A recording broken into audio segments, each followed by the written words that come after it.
Welcome to the Mastering the Game podcast. I'm your host, Jermaine Harris. So the PS5 Pro came out earlier this month, and the reviews are kind of meh.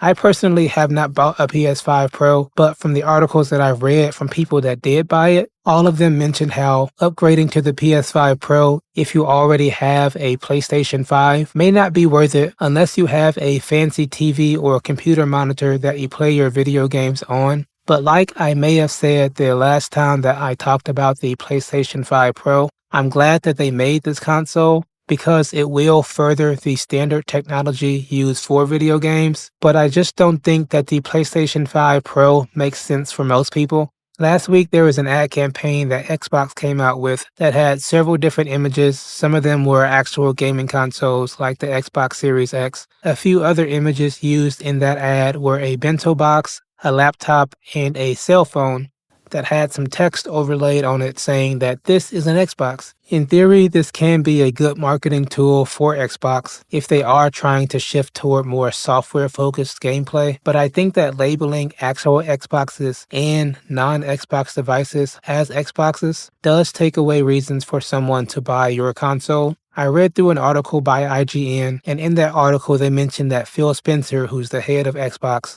acknowledged that there have been some memes where people poke fun of that advertisement campaign. It was to acknowledge that the next phase of Xbox will definitely involve more software rather than strictly focusing on hardware. Hopefully the Xbox brand does continue to create consoles because they have been a big part of the industry in recent years, but whatever they focus on next needs to be a home run.